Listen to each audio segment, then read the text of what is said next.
এঁচোড় চিংড়ি বাঙালির খুব প্রিয় একটি পদ। সময় ও জ্বালানি বাঁচিয়ে আজ আমি প্রেসার কুকারে খুব সহজ পদ্ধতিতে এঁচোড় চিংড়ি রান্না করব। এইভাবে প্রেসার কুকারে এঁচোড় চিংড়ি রান্না করলে দুর্দান্ত টেস্ট হয়।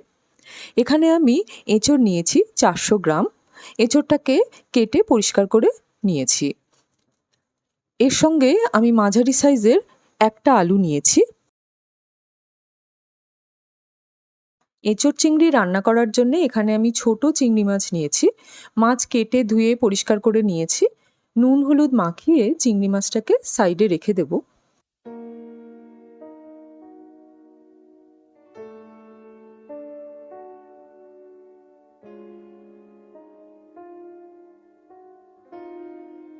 একবারেই আমি প্রেসার কুকারেই রান্নাটা করব।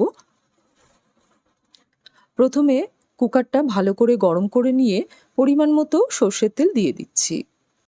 একবারেই পরিমাণ মতো তেল দিয়ে দিলাম।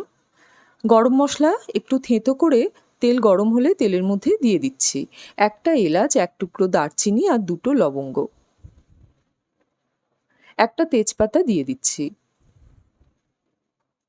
ফোড়নের মশলাটাকে কয়েক সেকেন্ড ভেজে নিয়ে দিয়ে দিচ্ছি কোচানো পেঁয়াজ।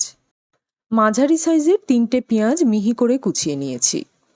পেঁয়াজের পরিমাণটা একটু বেশি করে দিলাম, তাতে স্বাদটা খুব ভালো হবে। আমি এখানে ইন্ডাকশানে রান্না করছি, তাই ইন্ডাকশানের মিডিয়াম পাওয়ারে রেখে পেঁয়াজটাকে ভালো করে ভেজে নেব। পেঁয়াজটা একটু ভাজা হলে দিয়ে দিচ্ছি হাফ চামচ চিনি। পেঁয়াজ ভাজার সময় চিনিটা দিলাম, তাতে কালারটা ভালো হবে। পেঁয়াজটা সোনালি করে ভাজা হয়ে গিয়েছে। এখন এর মধ্যে আলুর টুকরোগুলো দিয়ে দিচ্ছি।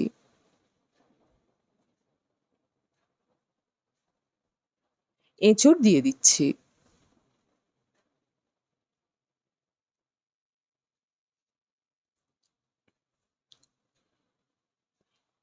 ভালো করে নাড়াচাড়া করে মিশিয়ে নেব। পেঁয়াজের সাথে আলু আর এঁচোড়টাকেও একটু ভাজা ভাজা করে নেব। দিয়ে দিচ্ছি হাফ টিস্পুন হলুদ গুঁড়ো, স্বাদ মতো লঙ্কার গুঁড়ো, হাফ টিস্পুন ধনে গুঁড়ো, নুন দিয়ে দিলাম হাফ টিস্পুন। সমস্ত মশলা এঁচোড়ের সাথে ভালো করে মিশিয়ে নিয়ে ভেজে নেব।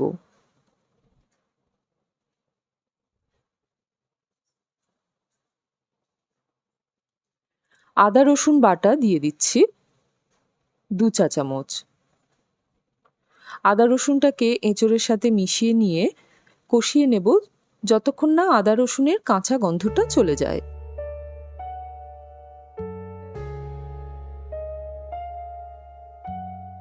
ইন্ডাকশানের মিনিমাম পাওয়ারে রেখে এটা কষা হতে দেব। ওপর থেকে কুকারের ঢাকনাটা এইভাবে দিয়ে দিচ্ছি। মাঝে মাঝে ঢাকনা সরিয়ে নাড়াচাড়া করে দেব। 4-5 মিনিট এটা কষিয়ে নিলাম। মশলাটা খুব ভালোভাবে কষানো হয়ে গিয়েছে। এখন এর মধ্যে টমেটো বাটা দিয়ে দিলাম। একটা মাঝারি সাইজের টমেটো দিয়েছি। টমেটো দিয়ে খুব ভালো করে কষাতে হবে যতক্ষণ না টমেটোর কাঁচা গন্ধটা চলে যায়। টমেটোর কাঁচা গন্ধ থেকে গেলে তরকারির স্বাদ ভালো হয় না। এখানে আমি ব্যবহার করছি মিট মশলা। না দিলেও চলে, তবে এঁচোড়ে মিট মশলাটা দারুণ যায়, অসাধারণ স্বাদ হয়। 1 চামচ মিট মশলা দিয়ে দিচ্ছি। মশলাটা ভালো করে এঁচোড়ের সাথে মিশিয়ে নেব। অল্প আঁচে রেখে 2 মিনিট কষিয়ে নেব। এবার দিয়ে দেব চিংড়ি মাছ। চিংড়ি মাছ আমি কিন্তু প্রথমে ভাজিনি, নুন হলুদ মাখিয়ে রেখে দিয়েছিলাম। এই চিংড়ি মাছটা একদম ফ্রেশ, ফ্রোজেন না। ছোট চিংড়ি কষানোর সময় কাঁচা অবস্থায় দিয়ে দিলে তরকারির স্বাদ অপূর্ব হয়।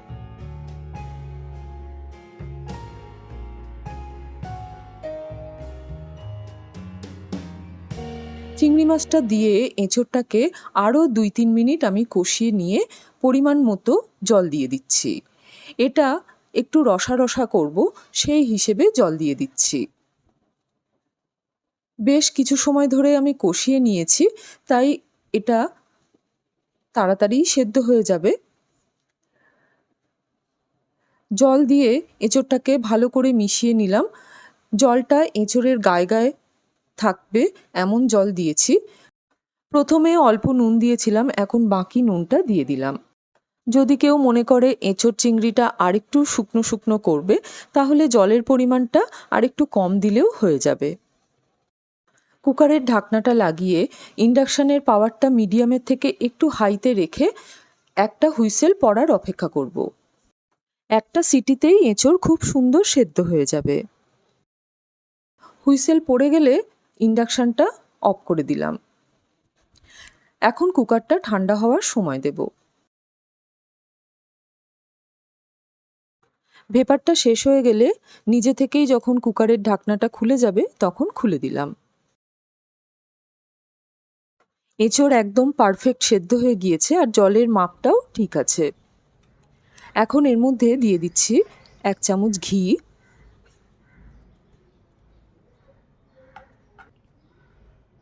আর 1/3 টিস্পুন গরম মশলার গুঁড়ো। ঘি আর গরম মশলাটাকে হালকা হাতে একটু মিশিয়ে নিয়ে আবারও কুকারের ঢাকনাটা বন্ধ করে 5 মিনিট রেস্টে রেখে দেব। জ্বালানির খরচ বাঁচাতে আমাদের প্রেশার কুকারই ভরসা। প্রেশার কুকারেও দারুণ সুস্বাদু রান্না করা যায়।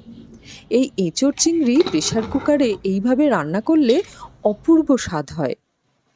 গরম ভাতের সাথে অসাধারণ লাগে। এই রেসিপিটা আপনার কেমন লাগলো অবশ্যই কমেন্টে লিখে জানাবেন। ভালো লাগলে ভিডিওটিকে লাইক ও শেয়ার করবেন আর চ্যানেলটিকে সাবস্ক্রাইব করবেন। আজ আসি, ভালো থাকবেন, ধন্যবাদ।